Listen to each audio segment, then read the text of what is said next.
Fala galerinha, como é que vocês estão? Aqui é o professor Matheus Aguiar mais uma vez e hoje nós vamos terminar de resolver a prova do PAS de 2019, meus queridos. Então, essa provinha tava uma delícia, hein? PAS 3, prova de 2019, caiu umas questõezinhas de segunda série, né? Sobre ondulatória, vírgula lambda F, né? Ondas eletromagnéticas, caiu questãozinha de circuito elétrico, caiu questão sobre gravitação e agora nós vamos fazer mais uma questãozinha, vamos ver o que o CESP nos, né, abordou lá em 2019. Ó, se você está gostando desses vídeos, curte, curte essa resoluçãozinha aí, top das galáxias para vocês e se inscreve no meu canal, meus queridos. Vamos embora, tá na tela. Quando o fluxo magnético varia através de um circuito elétrico, ocorre indução de uma força eletromotriz e de uma corrente no circuito. Como exemplo, a figura a seguir ilustra a situação em que um fio condutor retangular de lados 0,25 metros e 0,8 metros é deslocado com velocidade constante v de 0,4 metros por segundo para a região onde existe campo magnético constante de módulo 0,15, né, Tesla perpendicular ao plano do fio condutor e sentido indicado na figura, beleza? Então ele colocou aí na figura, galerinha, as linhas de campo entrando no sentido do papel, porque quando tá o xizinho é porque tá entrando, né, no plano do papel. Quando tem a bolinha é porque tá saindo do plano do papel. Então elas estão entrando enquanto a espira vai atravessando ela, né, perpendicularmente, beleza? Tá entrando e a espira está atravessando perpendicularmente. Basicamente isso que está acontecendo. Essa é uma espira retangular, não é isso?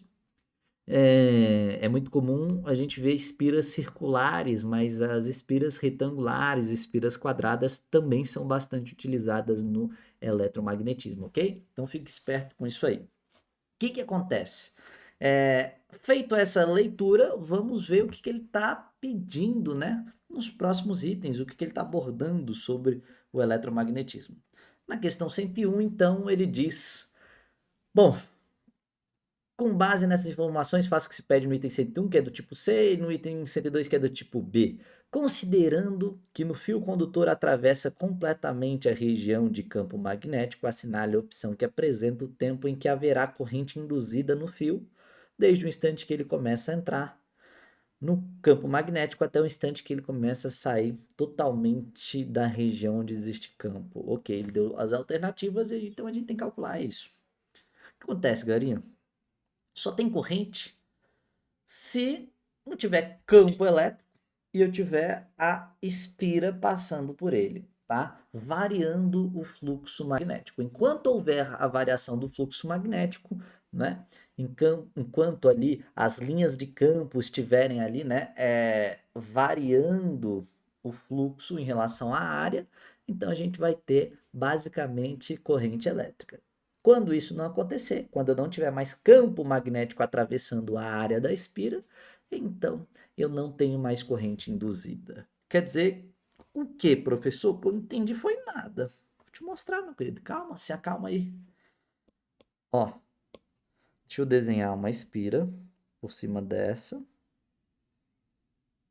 para a gente poder trabalhar aqui a ideia. Rapidinho. Tá aí, ó. Essa aqui é a minha espira, beleza? Então, nós temos aí uma espira. Deixa eu ver se eu consigo controlar melhor isso aqui. Pronto. Ó, o que vai acontecer, galerinha? Ó, se a espira estiver fora do campo magnético, não tem corrente, não tem corrente, não tem corrente, não tem corrente, não tem corrente, não tem corrente, não tem corrente, não tem corrente, não tem corrente, não tem corrente, não tem corrente. Entrou no campo. Tem corrente, tem corrente, tem corrente, tem corrente, tem corrente, tem corrente, tem corrente, tem corrente, tem corrente, tem corrente, tem corrente. Peraí, peraí. Tem corrente, tem corrente, tem corrente, tem corrente. Não tem mais corrente. Acabou a corrente. Então, o que eu quero te mostrar? Que só vai ter campo magnético enquanto a área dessa espira estiver atravessando aquele campo magnético naquela região. O que acontece, meus queridos? Repara só. Para isso acontecer, essa espira ela tem 0,8 metros de comprimento. Então, você concorda comigo que à medida que ela for entrando aqui, ó, 0,1 metro, 0,2 metros, 0,3 metros, 0,8 metros. Entrou por completo no campo magnético, qual não é? Só que agora ela tem que sair. Então, ela já percorreu 0,8 metros, já se deslocou 0,8 metros. Para ela sair por completo, ela vai ter que percorrer mais 0,8 metros, né? Ó, andou. Opa. Peraí. É aqui que eu quero. Andou 0,1 metros, 0,2 metros, 0,3 metros, 0,4 metros, 0,5 metros, 0,6 metros, 0,8 metros. Saiu. Então ele andou 0,8 para entrar, mais 0,8 para sair. Pegou as ideias? Então estou te dizendo o seguinte, que houve um deslocamento total dessa espira de 1,6 metros. Então, ó, vamos lá, o item 101. O que aconteceu? A espira se deslocou 0,8 na entrada, mais 0,8 para sair. Ou seja, ela acabou se deslocando um total de 1,6 metros. Show de bola? E enquanto ocorreu esse deslocamento, durante esse 1,6 metros tinha corrente elétrica. Beleza? Porque a área estava passando pelo campo magnético. Agora, repara só. Ele falou que a velocidade que a espira anda, né, que esse fio retangular anda, é uma velocidade constante de 0,4 metros por segundo. Garinha, se eu tenho a velocidade e o deslocamento, eu descubro o tempo? Sim, não descubro? Com a equação mais fundamental que você aprendeu no ensino, né, no ensino médio e talvez no ensino fundamental lá no nono ano, que é a equação da velocidade. A equação da velocidade, ela é ΔS sobre ΔT, equação da velocidade média, não é isso? Como a velocidade aqui é constante, movimento uniforme, eu posso usar a equação da velocidade média. E aí, o que eu tenho sobre, né, velocidade? Eu tenho o valor da velocidade, eu tenho o deslocamento e eu quero justamente descobrir o tempo. Ou seja, passo o tempo multiplicando e o 0,4, que é a velocidade, dividindo. Então, ficou 1,6 dividido por 0,4. Ou seja, se você pegar 0,4 mais 0,4 mais 0,4 mais 0,4 4 vezes, vai dar 1,6. Então, 1,6 dividido por 0,4 é 4. 4 segundos, não é isso?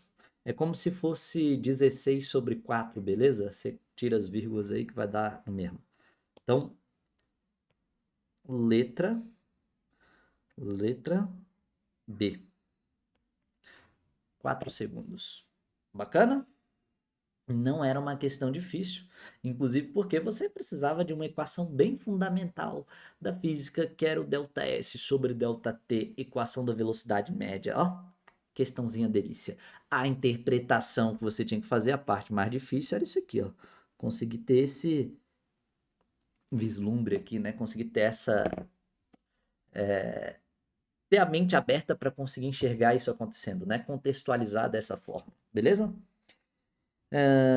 Galerinha, física é muito treino, cara, porque para você chegar nessas interpretações que às vezes o professor chega, ou que um aluno que tem facilidade em física chega, é treino, treino, beleza? Quanto mais você fizer questão, mais fácil vai ser perceber, né, esses contextos. Então, questão de número 102, bora ver o que ele está pedindo. Com base nas informações e na figura precedente, determine em volts a força eletromotriz induzida no fio condutor. Multiplique o resultado encontrado por 1000 após efetuar todos os cálculos solicitados. Expresse para marcação no caderno de resposta a parte fracionária do resultado final obtido. Bom, galerinha, beleza. Então ele quer que a gente calcule a força eletromotriz, né, que foi induzida enquanto a área da espira atravessava aquela região de campo magnético. Bom, questãozinha pegada agora, viu? O que você precisa saber? Bom, existe uma equação BVL que nos ajuda a calcular isso aí, né, a força eletromotriz. Mas olha só, que nos ajuda a calcular o campo, né? E aí, enfim, Vou te ajudar a chegar na resolução sem decoreba nenhum. Eu sei que essa interpretação que eu vou fazer não é uma interpretação tão simples, só os alunos que estão mais avançados na física talvez conseguiriam fazer. Essa questão não é uma questão fácil não, tá? Não, matematicamente ela é simples de se resolver, mas para contextualizar, para você lembrar da equação, talvez não seja tão simples assim. O que que a gente sabe? A gente sabe que a lei de Faraday nos diz que a força eletromotriz induzida ela é igual à variação do fluxo magnético no tempo. Então, a força eletromotriz ela é a variação do fluxo magnético no tempo, ok? Bom, definição de força eletromotriz aqui. Lei de Faraday, né? Lei de Faraday-Lenz. Tem até um sinal negativo ali, né? Nessa lei e tal, que é para indicar uma conservação de energia, né? Mostrar ali a conservação de energia sendo aplicada, inclusive no eletromagnetismo, mas eu não vou colocar ela não, eu estou me apegando aqui ao módulo da força eletromotriz, e olha só, o que que acontece, galerinha? Como é que eu calculo o fluxo magnético? Porque o tempo eu sei, o tempo foi calculado, 4 segundos, por exemplo, né? O tempo a gente consegue medir e tal, mas e esse fluxo magnético aí? Você sabe calcular o fluxo magnético? Porque para calcular a variação seria interessante se você soubesse calcular o fluxo magnético. Ó, o fluxo magnético, para quem não sabe, como eu tenho uma situação em que o campo é perpendicular à área, é só B vezes A, ok? Então tá aí. O fluxo magnético é B vezes A. Mas como é que eu calculo a área? Essa área é a área de quem? É a área da espira. E B é o campo magnético da região, né? Então, a área da espira, que no caso é uma espira retangular. Ok? Como é que eu calculo a área da espira, meus queridos? Vocês sabem calcular a área da espira? Sei, professor, é a área da base vezes a altura. Base vezes a altura, professor, é só isso. Pronto. É só isso, meu querido. E é só isso mesmo. Só que você tem que ter o cuidado do seguinte: essa é a área que está sendo atravessada pelo campo magnético, tá? Por exemplo, nessa figura tem uma área aqui que não está sendo atravessada pelo campo magnético. Então ela não importa para o fluxo. O que importa é a área aqui, que está atravessando o campo, beleza? Então, pegaria, na verdade, este comprimento aqui, que eu vou chamar de S, e pegaria a largura, que é a altura, né? Então, eu vou dizer o seguinte, seria basicamente S, que é a base, vezes L, que é a altura. Área da base vezes altura. Área da base vezes altura. Base vezes altura. É assim que calcula a área, ok? Aí como é que vai ficar isso aqui? Eu quero calcular a variação do fluxo. Então, como seria o cálculo da variação do fluxo? O campo ele é uniforme, ele não muda. B. Só que a área que atravessa o campo muda. A área ela varia, então tem uma variação na área. Mas essa variação na área depende do que, galerinha? Essa variação na área, eu te digo do que ela depende. Ela depende da variação no comprimento que atravessa o campo. Porque dá uma olhada, a largura que atravessa o campo vai ser sempre a mesma, 0,25. A base é que não é sempre a mesma. Porque a base aqui, por exemplo, pode ser aqui, ó, agora pode ser 0,2 metros. Mas enquanto ela está entrando, esse 0,2 aí vai mudar. Então, o que que vai acontecer? Vai acontecer uma variação no valor de S. Eu vou ter um ΔS, né? Na verdade, eu vou ter um ΔS, que é o deslocamento que a espira está realizando. Então, vezes L. Então, a variação na área, ela decorre dessa variação no comprimento da espira que está atravessando o campo magnético, beleza? De tal maneira, então, que eu vou pegar essa informação da variação do fluxo magnético e vou colocar aqui dentro da equação, né, da força eletromotriz. Como é que isso aqui vai ficar? No lugar de colocar ΔΦ, eu vou colocar B ΔS vezes L, tá? Tudo isso, é claro, dividido pelo tempo, né? Só que repara aqui, galerinha, que é ΔS sobre ΔT? Tu sabe o que é ΔS sobre ΔT? Professor, ΔS sobre ΔT a gente chama de velocidade, né? Pois é. Então, a força eletromotriz induzida, né, na espira, enquanto ela atravessa o campo magnético, é B vezes V vezes L. Uma equação relativamente simples, se você conseguiu lembrar. Se você não conseguiu lembrar, eu tentei fazer um apanhado aqui, né, teórico, do que você deveria saber para construir essa equação. Ou seja, a equação que você usa para calcular essa aqui. Beleza? Que parte de onde? Parte da lei de Faraday, que diz que quando ocorre variação no fluxo magnético, ocorre força eletromotriz, né? Basicamente, em outras palavras, a gente pode dizer o seguinte: se o campo magnético varia em um condutor, né? Então, esse condutor vai ter uma corrente elétrica induzida atravessando ele. Essa corrente elétrica induzida provém de uma força eletromotriz induzida naquele condutor, não é isso? Então, campo gera corrente, assim como corrente gera campo magnético. Show de bola? Corrente elétrica gera campo magnético. Campo magnético pode gerar corrente elétrica se for um campo variável. Olha que coisa bonita, né? É recíproco. Esse é o eletromagnetismo. Galerinha, vamos calcular? Porque ele pediu foi para a gente calcular. Vamos colocar os valores que a gente conhece, porque ele deu tudo aí. Ele falou que o campo magnético é de 0,15 Tesla. Então, 0,15 Tesla, tá? Vezes a velocidade, que ele falou que é 0,4, vezes a largura, que é 0,25. Pronto. Agora é só você brincar com esses valores aí. Então, galera, basta multiplicar 0,15 vezes, né? 0,15 vezes 0,4 vezes 0,25 e tu vai achar a resposta. A força eletromotriz, portanto, é 0,015, beleza? Volts. E, claro, ele pede lá na questão para tu multiplicar por 1000 o resultado que tu encontrou. Então, vai pegar esse resultado e multiplicar por 1000, que seria igual a andar 3 casas com essa vírgula que aí está, tá? Então, isso aqui seria igual a 15, 0,15, ok? Só que esse 15, aliás, deixa eu colocar aqui, ó, seria igual a 15. Só que na hora de marcar no caderno de resposta, tu não ia poder colocar 15. Tu ia ter que colocar 0, 1, 5 para representar centena, dezena e unidade. Então, é assim que você deveria marcar no caderno de resposta, tá? Não vai errar besteira depois que tu fez a parte mais difícil, ok? Então, esse é o resultado. Seria como andar 3 casas com a vírgula. Uma casa, 2 casas, 3 casas.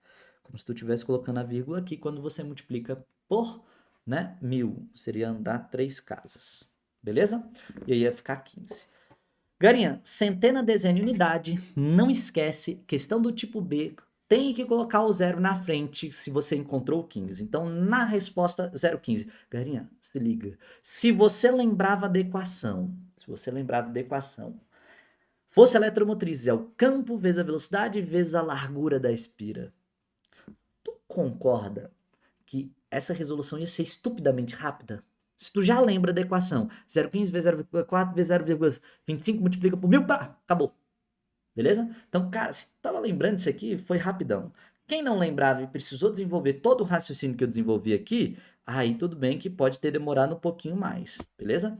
Então eu digo que essa não é uma questão tão fácil por conta da contextualização, porque vai chegando no final do ano, os alunos já estão super cansados já de estudar, né? E eletromagnetismo, né, é a parte que o pessoal vai deixando mais para lá para estudar. O pessoal foca muito em circuitos elétricos e acaba esquecendo do eletromagnetismo, mas se liga porque, né, o PAS gosta de cobrar eletromagnetismo, beleza?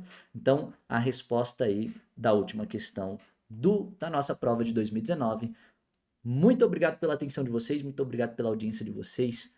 Curte o vídeo, compartilha, se inscreve no meu canal e a gente vai continuar resolvendo mais provas do PAS. Forte abraço e bons estudos, galerinha. Tchau, tchau.